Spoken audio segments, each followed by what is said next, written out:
Muy bien, esta cuarta clase es sobre la oración. Propiamente vamos a ir viendo las distintas formas de oración que en el catecismo están desde el número 2623 al 2649. Distintas formas de oración que de hecho el catecismo menciona 5 formas distintas de oración. Interesante cómo va a terminar el catecismo, porque después de describir estas 5 formas, dice que estas formas de orar están todas en la misa. La clase pasada hablábamos de lo importante que es la misa en relación a la catequesis, porque no nos damos cuenta, pero en la misa se ponen en juego todas las formas de oración. La misa es una gran oración que tiene distintas partes, ¿no? Así que vamos a ir viendo parte por parte esas formas de orar, pero vamos a ir reconociendo que están presentes en la misa. Pero antes de empezar con las distintas formas de oración, decir qué es la oración. Siempre definir algo cuesta, porque de hecho todos tenemos experiencia de oración, pero definir qué es la oración, bueno, complicado. Pero el catecismo cita, por ejemplo, la definición de Santa Teresita. Santa Teresita y Santa Teresa, las dos maestras de oración, pero Santa Teresita decía que la oración es el impulso del corazón, una sencilla mirada lanzada al cielo, un grito de reconocimiento y de amor tanto desde dentro de la prueba como en la alegría. Quedémonos con la primera parte. La oración tiene que ver con el corazón. Es un impulso del corazón. Teresita dice una mirada lanzada al cielo. Por lo tanto, la oración tiene que ver con las cosas de arriba, ¿no? Tiene que ver con Dios. La oración tiene que ver con Dios. Es la elevación del alma hacia Dios. Nosotros siempre relacionamos a Dios con lo alto, ¿no? Porque lo que está arriba de nosotros se supone que es superior a nosotros. Por lo tanto, ese reconocimiento que hace el ser humano del Creador lo hace incluso mirando hacia arriba o incluso levantando las manos. Una de las representaciones más antiguas de la oración es una mujer con las manos hacia arriba. En algunas iglesias antiguas de Roma, en el centro de la iglesia, en la parte de arriba, arriba del altar, lo que sería el ábside, la vuelta, hay una mujer con los brazos hacia arriba. Y esa representación se dice que es la orante. O sea, en el fondo es la representación del alma que ora. ¿Y por qué con las manos hacia arriba, ¿no? Y mostrando muchas veces las palmas de las manos. Porque es la muestra de esa necesidad que tenemos de Dios. O sea, no tengo nada y espero recibirlo. Es la misma actitud que tenían los soldados cuando las luchas eran cara a cara. Mostrarle al contrincante que no tenía nada en las manos. O sea, en el fondo mostrarle la impotencia. Bueno, el alma humana que se eleva a Dios, se muestra necesitada de Dios. Vamos a ir viendo que una de las formas de que toma la oración es la oración de petición. Le pedimos a Dios porque necesitamos de Él, ¿no? Entonces, la oración es esa elevación del alma hacia Dios, ese es impulso del corazón, esa mirada lanzada al cielo. Por eso la oración tiene que ver con la humildad. La persona soberbia no reza, no ora. La humildad, dice el catecismo, es como la disposición necesaria. En el fondo es lo primero que tenemos que pedir, ser humildes. Fíjense cómo humildad viene de humus. Humus en latín es tierra. Por lo tanto, para orar tenemos que tener los pies sobre la tierra. Tenemos que reconocer nuestros límites, reconocer nuestras luchas, reconocer nuestras necesidades. Si somos humildes, o sea, si reconocemos, vamos a poder orar, vamos a poder elevarnos a Dios. Pero claro, si pensamos que lo sabemos todo, que todo lo podemos, que no necesitamos de nadie, y no vamos a orar. De hecho, cuando veamos la oración de petición, la persona que no pide es porque piensa que todo lo tiene o que todo lo puede. Y el ser humano ni lo tiene todo, ni lo puede todo, ni tampoco lo sabe todo. Por lo tanto, ven que la humildad es necesaria para la oración. Reconocer quién soy. Y con respecto a la oración, soy una criatura. Y por lo tanto, arriba mío está el creador del que necesito, ¿no? Por eso la humildad es esa disposición necesaria y es esa primera bendición que recibimos de Dios y es lo que tenemos que pedir, ser humildes.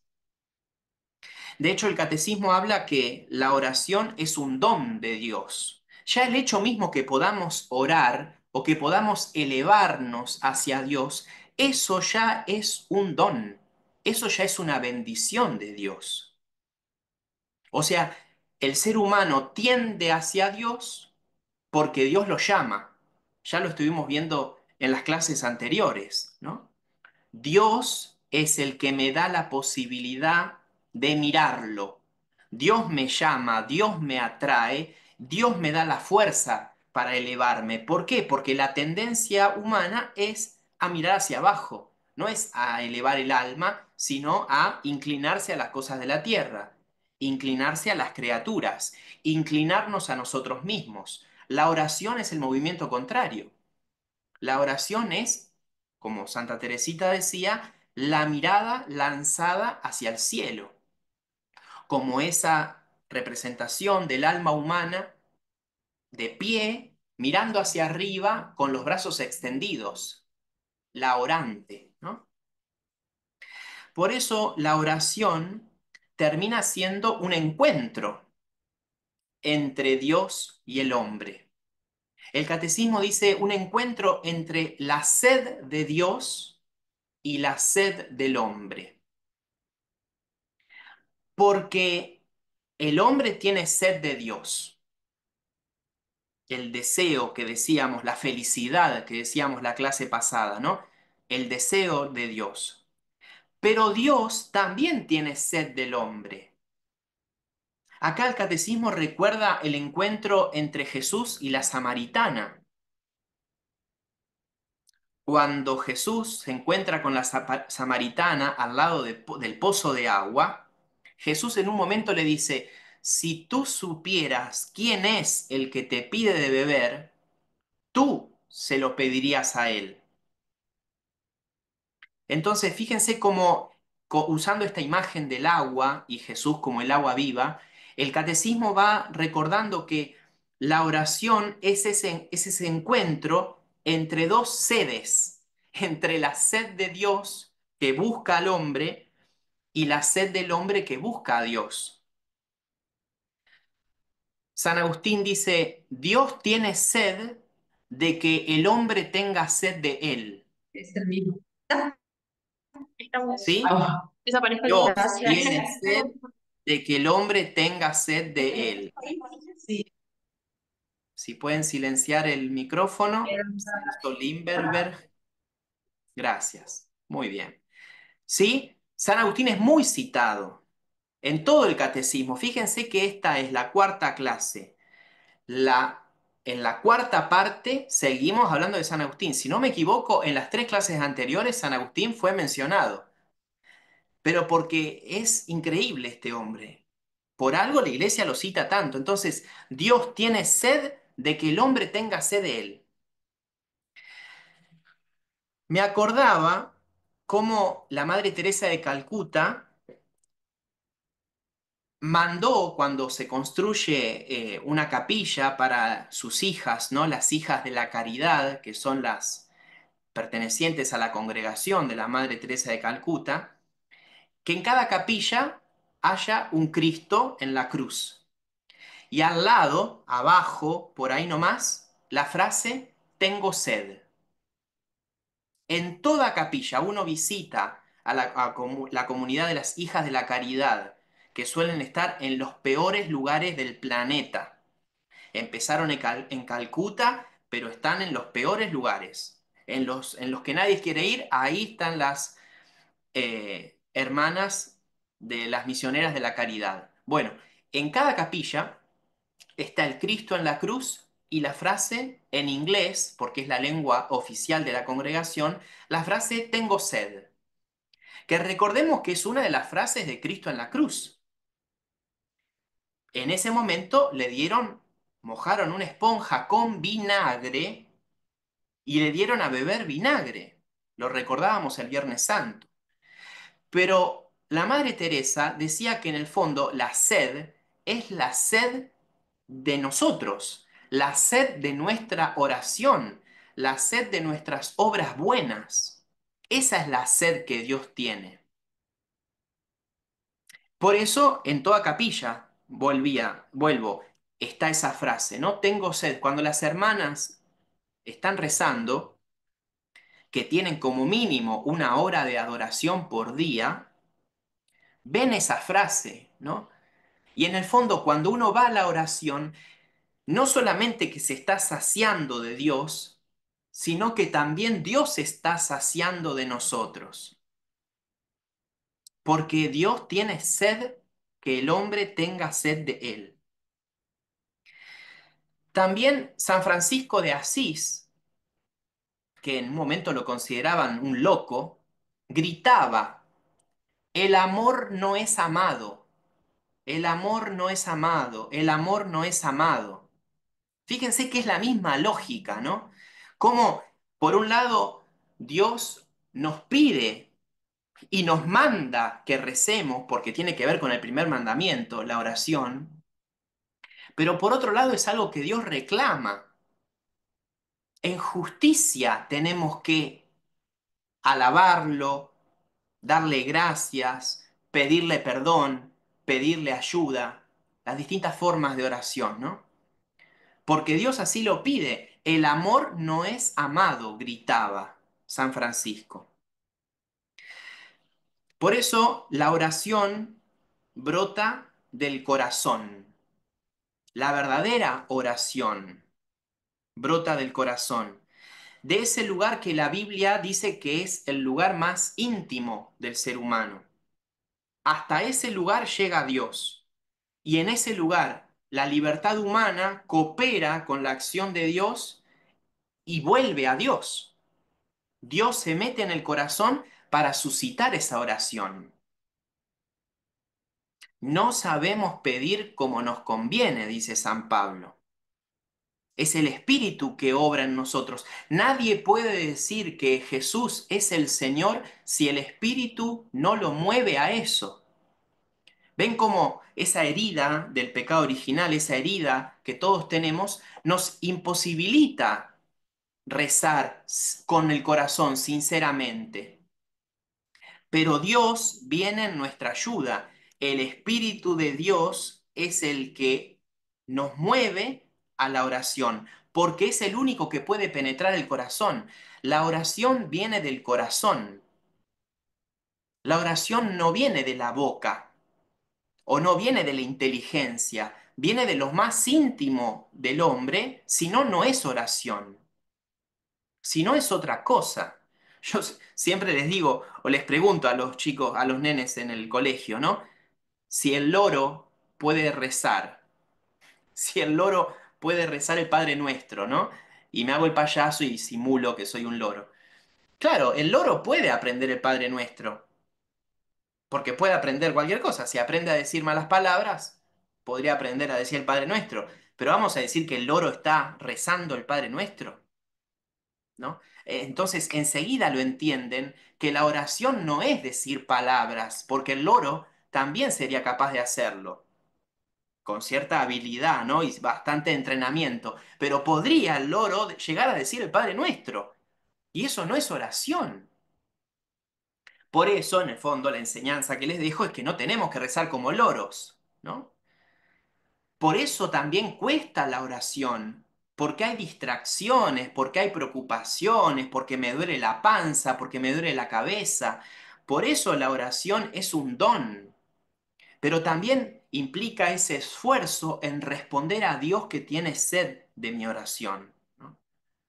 Por eso uno busca momentos, busca lugares, busca instrumentos que pueden ser una oración compuesta por un santo, puede ser una canción, puede ser una pintura, puede ser el cirio pascual, ¿no? Un elemento. ¿Por qué? Porque, bueno, cuesta ir al interior. San Agustín dice que para orar hay que ir de lo exterior a lo interior y de lo interior a lo superior,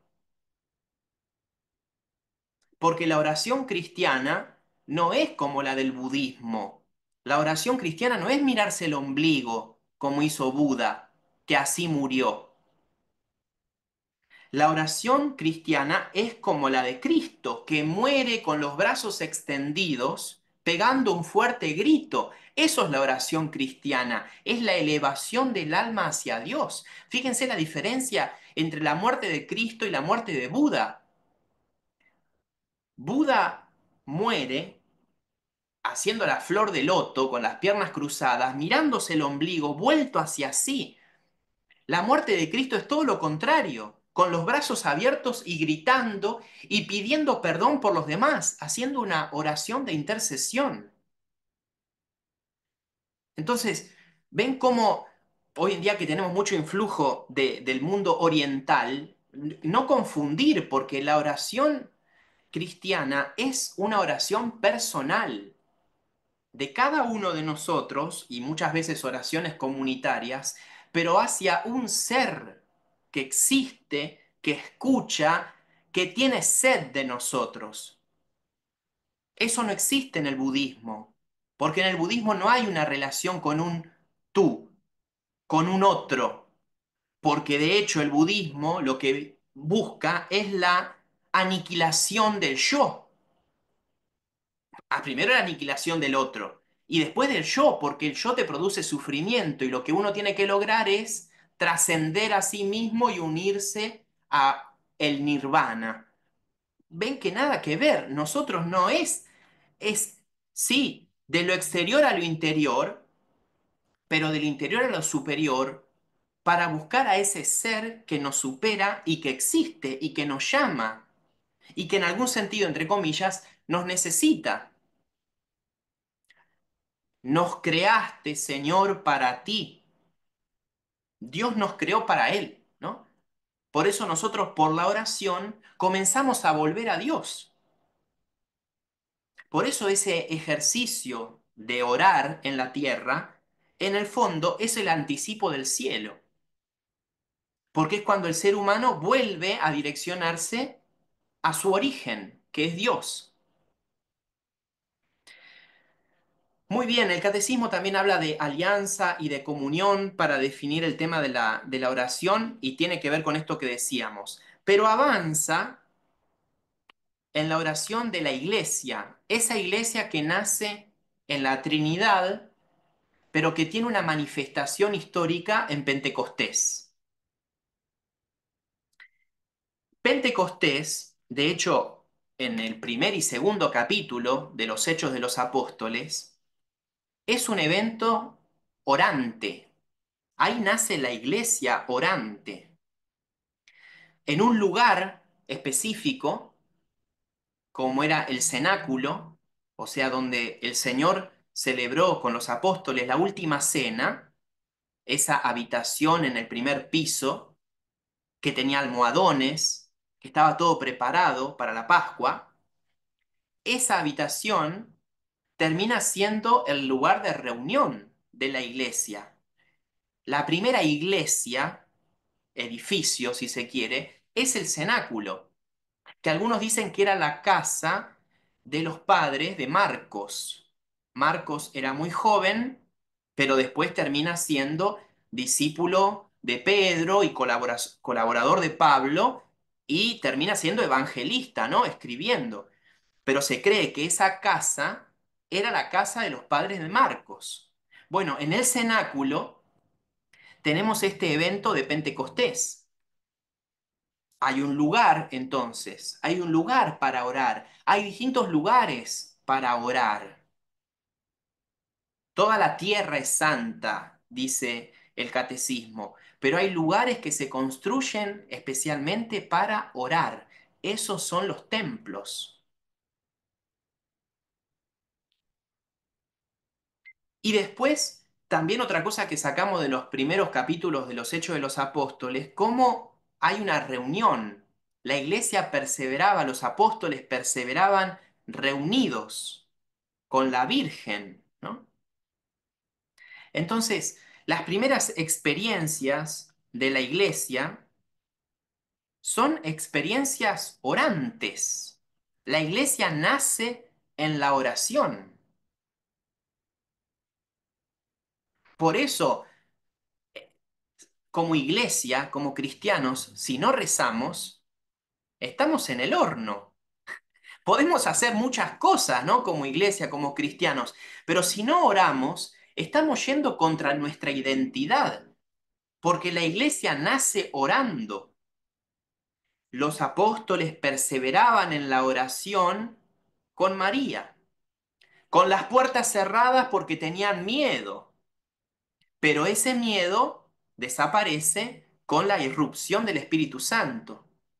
Pero ven cómo en esa oración, en ese permanecer unidos, en ese lugar que ya lo consideraban santo, porque ahí Jesús había celebrado la última cena, en ese lugar rezaban. ¿Con qué rezaban? Básicamente rezaban con los textos de la Biblia. Los grandes textos, los primeros textos para orar, las referencias, son textos bíblicos. Y el gran libro de oración, que a su vez es el gran libro de cantos, es el salterio, son los salmos. Las primeras oraciones cristianas son oraciones sálmicas. Por eso el libro de los salmos, dije, también es como el primer cantoral que usaron los cristianos. Por decir uno, el Salmo 121 dice, qué alegría cuando me dijeron vamos a la casa del Señor. Ese salmo es un canto de entrada. Qué alegría cuando me dijeron vamos a la casa, ¿no? Lo entoné medio alto. Del Señor. Es el Salmo 121. Fíjense cómo el salterio termina siendo el primer cantoral. Uno podría cantar en toda la misa distintos salmos. Envía, Señor, tu espíritu y renueva toda la tierra. Canto salmo para ofertorio. La tierra se sacia de los frutos del cielo, del vino que alegra, del pan que reconforta nuestra vida. Bien, no es sobre música, ya vamos a llegar a la música litúrgica, pero los salmos terminan siendo un texto para orar. Un salmo que creo que todos lo sabemos de memoria, el Salmo 22. El Señor es mi pastor, nada me puede faltar. ¿Cómo uno no va a orar con ese salmo? Que es un salmo de confianza. En verdes praderas me hace recostar. Si uno verdaderamente lee rezando y reza leyendo, ¿cómo no te va a llegar al corazón eso? ¿Cómo no vas a poder hacer oración con un salmo? Digo el Salmo 22 porque es un salmo muy conocido, pero todos los salmos son textos que los apóstoles, los cristianos, usaban para orar. porque a todos nos pasa. Nos ponemos en oración y a veces no nos vienen las palabras. ¿Qué hago? ¿Qué digo? ¿Por dónde empiezo? Entonces, usar en este caso el libro de los Salmos fue una de las primeras cosas que hicieron los cristianos. Fíjense cómo en laudes y en vísperas, ¿no? La oración de la liturgia de las horas, usamos el texto, el cántico de Zacarías y el cántico de la Virgen. Bendito sea el Señor Dios de Israel porque ha visitado y redimido a su pueblo. Lo que dijo Zacarías una vez que se le soltó la lengua porque creyó que su hijo iba a ser el precursor. ¿Se acuerdan que no le había creído al ángel cuando le dijo, tu mujer, a pesar de la vejez, concebirá y dará a luz un hijo? No creyó y quedó mudo. Cuando en un momento pone el nombre del hijo Juan en la pizarra, se le suelta la lengua y canta, bendito sea el Señor Dios de Israel porque ha visitado y redimido a su pueblo, suscitándonos una fuerza de salvación. Ese cántico de Zacarías, los que rezamos la liturgia de las horas, lo decimos o lo cantamos todas las mañanas. Es un texto de la Biblia que termina siendo oración. Y lo mismo el Magnificat. Mi alma canta la grandeza del Señor, mi espíritu se alegra en Dios mi Salvador. Todas las tardes, en el rezo de vísperas, los que rezamos la liturgia de las horas, rezamos con ese texto bíblico. Por lo tanto, la Sagrada Escritura es la fuente principal de la oración. Rezamos con la Biblia. Tenemos que rezar con la palabra de Dios. Así hicieron los primeros cristianos. ¿Por qué? Porque justamente la Biblia es la palabra de Dios. San Agustín, cuando comenta los 150 salmos, miren la riqueza que tenemos, agarró cada uno de los salmos e hizo un comentario. Cuando San Agustín comenta el libro de los salmos, dice, no podemos alabar a Dios con mejores palabras, porque en los salmos Dios se alabó a sí mismo. Por lo tanto, al cantar o decir los salmos, estamos usando las palabras con las que Dios se alabó. Por lo tanto, no hay mejores palabras. Por eso la liturgia de las horas está hecha básicamente de salmos. Por eso la oración de la liturgia de las horas, que tiene como fin la santificación del día, usa salmos y usa textos de la Sagrada Escritura, tanto del Antiguo como del Nuevo Testamento. Pero bueno, también esos textos, los salmos o estos que dije, el Benedictus o el Magnificat, dieron paso a nuevas formulaciones, nuevas fórmulas de oración. O sea que los cristianos no se quedaron solamente con los textos de la Biblia, sino que se fueron desarrollando otras oraciones, siempre teniendo como modelo la gran oración de Jesús, que es el Padre Nuestro. Pero las distintas formas litúrgicas y las distintas espiritualidades dieron paso a diversas formas de oración y a distintas oraciones materialmente hablando.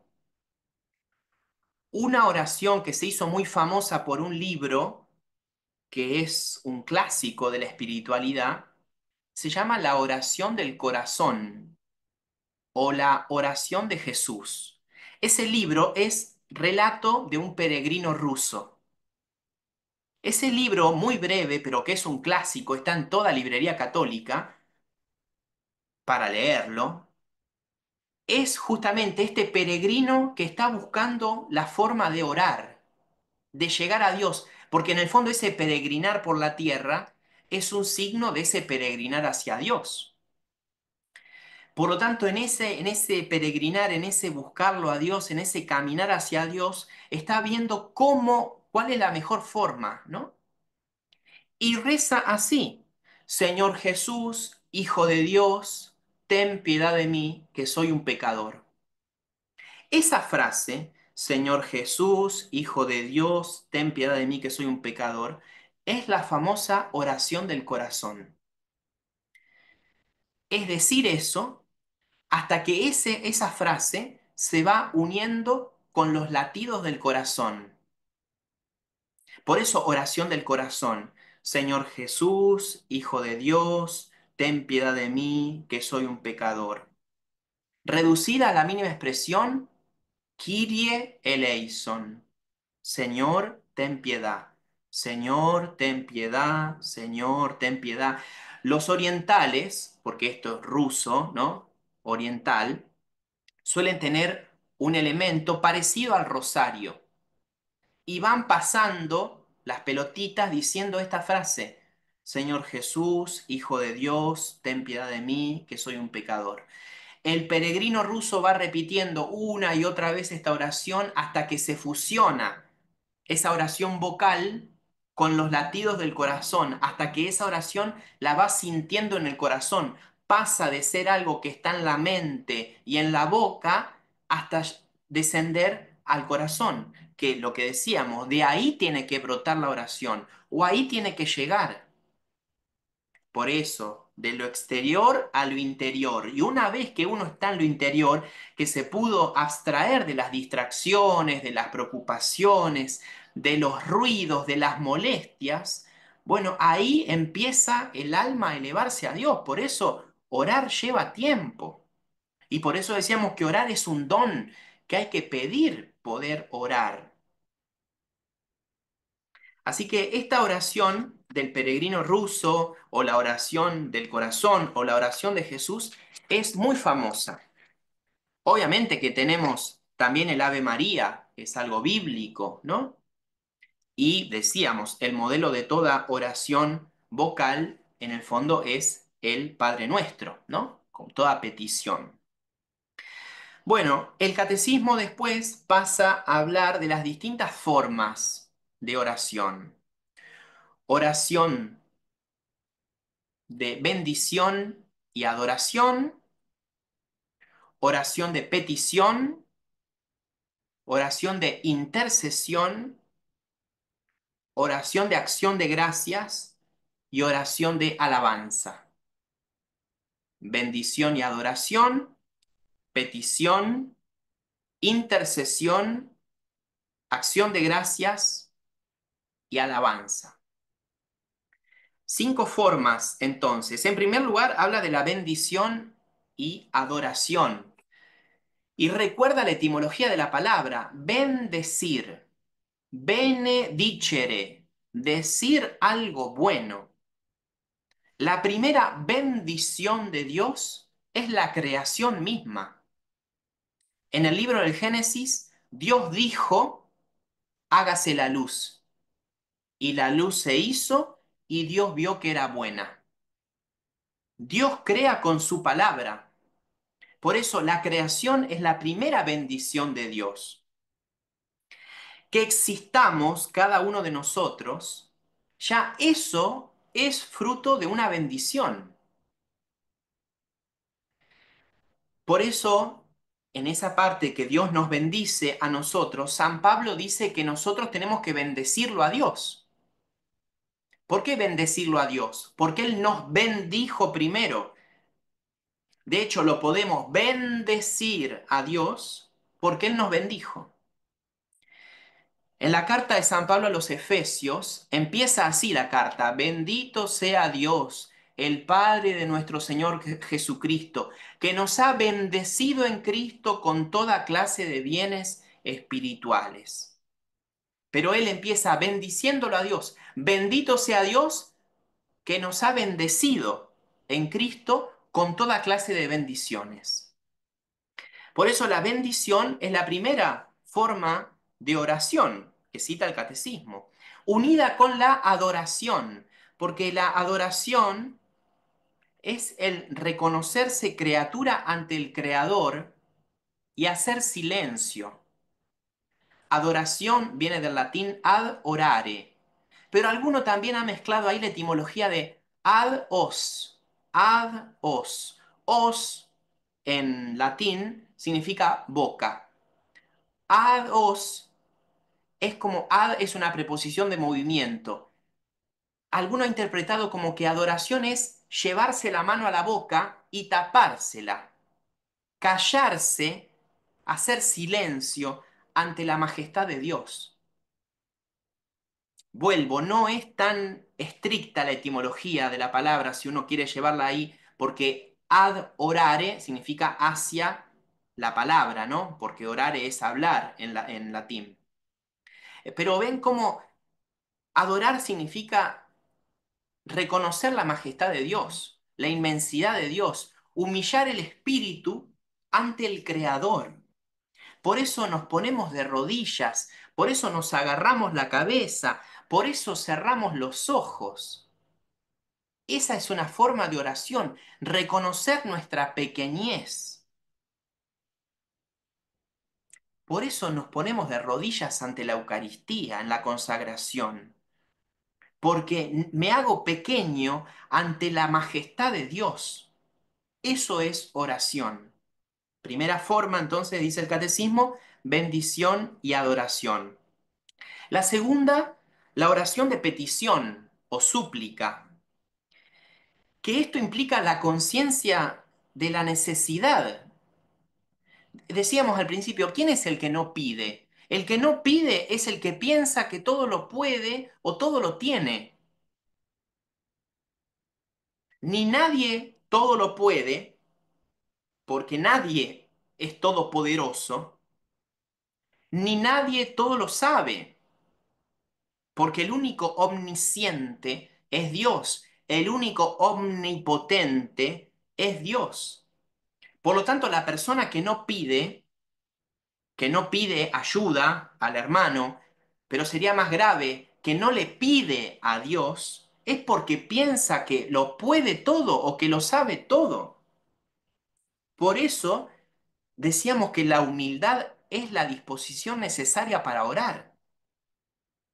Si yo no soy humilde, si yo no me reconozco, dice San Agustín, mendigo de Dios, si yo no le mendigo a Dios, es porque me creo Dios en el fondo. Y ahí está la soberbia diabólica. Por eso el grito de San Miguel, ¿no? ¿Quién como Dios? Nadie como Dios. Pero en el fondo no orar es un pecado demoníaco. Porque el único que no reza, porque no quiere hacerlo y porque rechazó a Dios, es el diablo. Por eso se ha dicho, el que reza se salva, el que no se condena. Es muy fuerte la frase, pero tendríamos que tenerla puesta en la heladera, ¿no? A la que vamos todos los días, ¿no? El que reza se salva, el que no se condena.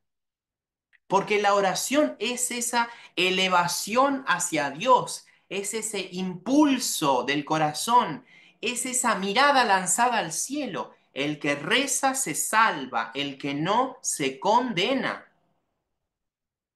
Por eso pedirle a Dios, pedir, reclamar, llamar con insistencia. Jesús enseña, ¿no? El amigo insistente dice, si le abre la puerta, se la abrirá al menos por molesto. Si no baja porque es el amigo, bajará porque no lo deja dormir, ¿no? Esa parábola, ¿no? Estoy a la puerta, y Jesús lo dice, estoy a la puerta y llamo también, ¿no? Invocar, clamar, gritar, gemidos inenarrables, dice San Pablo. Por eso, la oración de petición, en primer lugar, lo que tenemos que pedirle a Dios es perdón. Fíjense que empezamos la misa después del saludo pidiendo perdón. Lo primero que tenemos que hacer es reconocer nuestras faltas. Ante la santidad de Dios, reconocernos pecadores. No, yo no, padre. La vecina, ella, él, mi suegra, el cuñado. ¿Cuánta gente empieza la confesión así? No les puedo contar. No, padre, vengo a contarle que mi vecina... Pero si se viene a confesar, empieza hablando de usted, no de la vecina.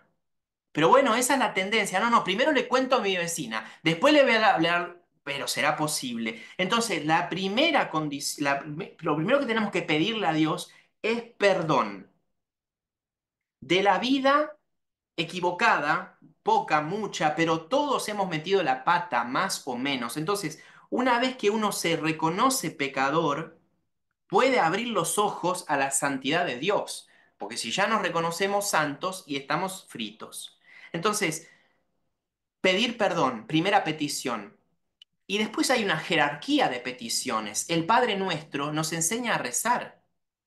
Lo primero que pedimos a Dios es que venga su reino.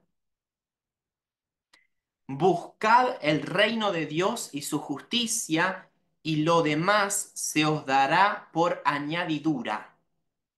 Entonces, lo primero que tenemos que pedir es que se cumpla la voluntad de Dios, que venga el reino de Dios, que Cristo reine.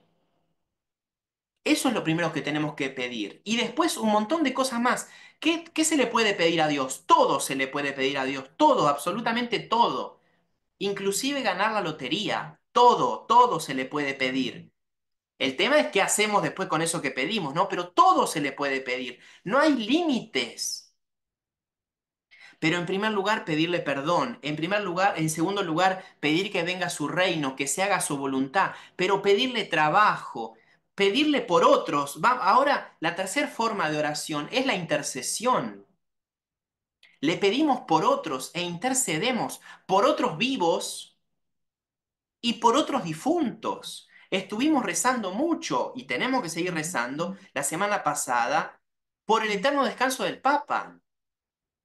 Pedimos por los fieles difuntos para que descansen en paz. ¿Y por qué pedimos? Porque creemos en la comunión de los santos. Creemos que el bautismo trazó entre nosotros un vínculo que nos vincula justamente. Es una red. Creemos en la comunión de los santos. Basados en esa fe, intercedemos unos por otros en la tierra y por los que están en el más allá. Cristo es el primero intercesor, como dice la carta a los Hebreos. Cristo es el mediador entre el cielo y la tierra. Él es el pontífice, pontifex, puente. Cristo, Dios, es el puente. Pero estamos llamados nosotros también a ser puentes, a ser intermediarios, a ser intercesores. Por eso fíjense cómo a la Virgen también le decimos, ruega por nosotros, que la Virgen interceda por nosotros, ahora y en la hora de nuestra muerte. Esta oración de intercesión entonces también es muy importante. Vivos, difuntos, amigos y enemigos. Perdónalos, Señor, porque no saben lo que hacen. Jesús en la cruz rezó por los enemigos, intercedió por sus enemigos. Por eso nosotros tenemos que rezar por las personas que nos hicieron o nos hacen el mal. San Pablo dice, cuando te maldigan, responde con una bendición. ¿La tendencia cuál es? La tendencia es a devolver la maldición con la maldición. Me dejaron un gualicho en la puerta y voy a ver por las cámaras quién me lo dejó para yo hacer un gualicho peor y llevárselo a la puerta de su casa. Y bueno, no. Rezar e interceder incluso por los enemigos, como hizo Cristo en la cruz y como hizo San Esteban, el primer mártir, mientras lo apedreaban, rezaba por sus ejecutores, rezaba por los verdugos. El Viernes Santo teníamos una gran oración de intercesión. El Viernes Santo, 10 oraciones por la Iglesia, por el Papa, el pueblo y sus ministros, los catecúmenos, la unidad de los cristianos, los judíos, por los que no creen en Cristo, por los que no creen en Dios. Estuvimos rezando el Viernes Santo. Por los gobernantes y por los que sufren. Y la última petición, porque como que la iglesia quería rezar por todo, la última oración decía, oremos hermanos a Dios Padre Todopoderoso por todos los que sufren las consecuencias del pecado en el mundo, para que aleje las enfermedades, alimente a los que tienen hambre, redima a los encarcelados, libere de la injusticia a los oprimidos, dé seguridad a los viajeros, conceda el regreso a los ausentes, la salud a los enfermos y la salvación a los moribundos. 10 peticiones y la décima como que totalmente desarrollada para llegar a todos, para interceder por todos. Pocas personas el Viernes Santo, ¿no? Muchas personas el Domingo de Ramos, pero el Viernes Santo, pocas personas. Pero los que estuvimos presentes, intercedimos por todo el mundo. Y vuelvo, incluso por los que no creen en Dios, ¿se dan cuenta? Por los que no creen en Dios. Intercesión. Cuarta forma, ya terminando, la oración de acción de gracias. Fíjense que el nombre mismo de la misa, ¿no? Que se está haciendo cada vez más popular, Eucaristía. Eucharistein en griego significa acción de gracias.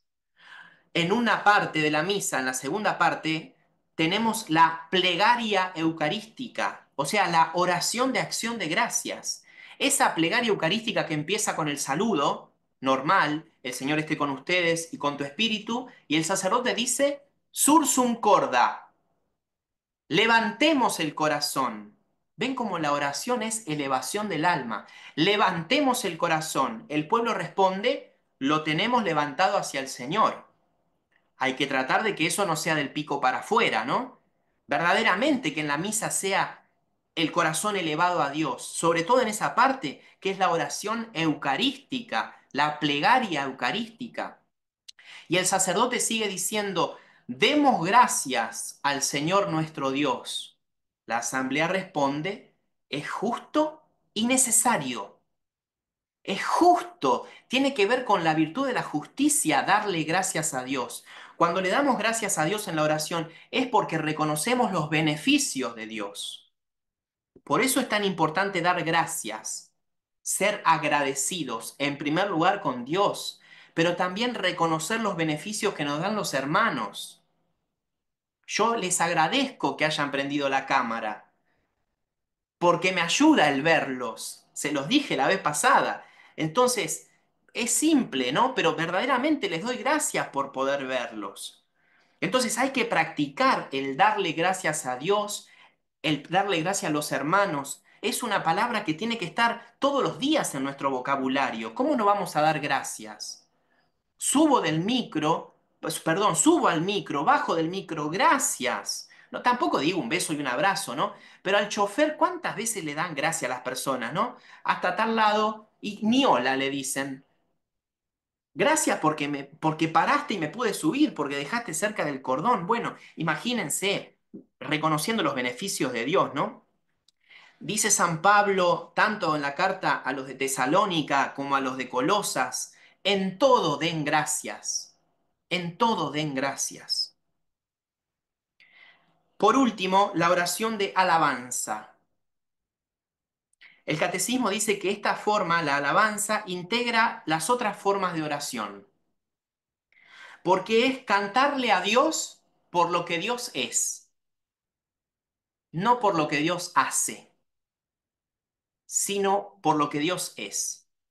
Por eso la alabanza es totalmente gratuita, es esa elevación del alma a Dios. Fíjense cómo termina la carta de Judas. Ustedes sabían, había un Judas bueno y un Judas malo, ¿no? Cuesta encontrarla en la Biblia, la carta a Judas, pero les doy una pista, está después de las cartas de San Juan. Judas escribió una carta que tiene un solo capítulo. Por eso lo que se cita de Judas siempre son los versículos, porque son 25 versículos. El versículo 24 y el 25 es una alabanza al que es todopoderoso para guardaros de tropiezo y haceros parecer inmaculados en presencia de su gloria con regocijo, al solo Dios, Salvador nuestro, por mediación de Jesucristo, Señor nuestro, sea la gloria, la majestad, el imperio y el poderío antes de todo siglo, ahora y por todos los siglos. Amén. Así termina la carta de Judas. sea la gloria, la majestad, el imperio y el poderío. Hay otras formas de traducirla. Yo estoy con una traducción bastante literal. Pero fíjense cómo la oración de alabanza, por lo que Dios es, porque Dios es el Salvador, porque tenemos el mediador que es nuestro Jesucristo. A Él la alabanza. Y el gran libro de alabanza que recomiendo es el Apocalipsis. El Apocalipsis es un gran cántico de alabanza, es la liturgia celestial, son los santos y los ángeles que le cantan a Dios. Fíjense el capítulo 19 del Apocalipsis. El capítulo 19, hay una parte del capítulo 19 que está presente en la misa porque se habla del Cordero, ¿no? El Cordero sabemos que es Cristo, ese Cordero que aparece en el capítulo quinto del Apocalipsis, pero en el capítulo 19 dice así. Capítulo 19, desde el versículo 1, ¿no? Tras esto oí en el cielo como una gran voz de muchedumbre numerosa que decía, Aleluya, la salud y la gloria y el poder son de nuestro Dios, porque verdaderos y justos son sus juicios, pues ha juzgado a la gran prostituta, la que corrompía la tierra con su fornicación, y le ha pedido cuenta de la sangre de sus siervos. Y segunda vez dijeron, Aleluya, y el humo de ella va subiendo por los siglos de los siglos. Y se postraron los 24 ancianos y los 4 seres vivientes, y adoraron a Dios sentado en el trono, diciendo, Amén, Aleluya. Y una voz salió del trono diciendo, Alabad a nuestro Dios todos sus siervos y los que le temen, los pequeños y los grandes. Y oí, dice San Juan, y oí como una voz de turba numerosa, y como clamor de muchas aguas, y como estruendo de fuertes truenos que decían, Aleluya, porque estableció su reinado el Señor, el que es Dios nuestro, el Todopoderoso. Gocémonos y regocijémonos y démosle la gloria, porque llegaron las bodas del Cordero, y su esposa se ha embellecido. Una gran alabanza es todo el libro del Apocalipsis, pero hay alabanzas así dispersas. San Pablo dice, dedicadle a Dios salmos, himnos y cantos espirituales en la carta a los Efesios. También en las cartas de San Pablo hay muchas doxologías, ¿no? Así que bueno, la oración de alabanza también está muy presente en la Biblia y también tenemos que alabarlo a Dios. Hoy en día los cristianos evangélicos tienen este lenguaje, ¿no? Las alabanzas, pero no nos intimidemos, ¿no? No nos dejemos amedrentar. Los católicos también alabamos a Dios, ¿no? Tenemos que alabarlo por lo que Dios es. Darle gracias por por los beneficios que recibimos, sí. Interceder por los demás, pedirle a Dios, usar la intercesión de los santos, también. Pedirle para nosotros mismos, sobre todo pedirle perdón, sí. Bendecirlo y adorarlo. Todas estas formas de oración están presentes en la misa. Fíjense que la misa tiene 4 fines principales. El fin latréutico, latría significa adoración. El fin eucarístico, dijimos que Eucaristía significa acción de gracias. El fin propiciatorio y el impetratorio. Propiciatorio, pedimos perdón. Impetratorio, pedimos ayuda, pedimos por nuestras necesidades. Dios que es todopoderoso. ¿Cuántas veces se dice en la liturgia Dios todopoderoso? Si es todopoderoso, puede hacer lo que le pedimos. Capaz que estamos pidiendo mal, pero Dios todo lo puede, ¿no? Así que por eso tenemos que aprovechar la misa para orar. La misa es la gran oración que tenemos. Sea una misa simple, ritualmente hablando, como son las misas de semana, sea la misa más solemne, como son las de domingo, ¿no? Pero toda la misa es oración. Vamos a darle gracias a Dios en el nombre del Padre y del Hijo y del Espíritu Santo. Amén.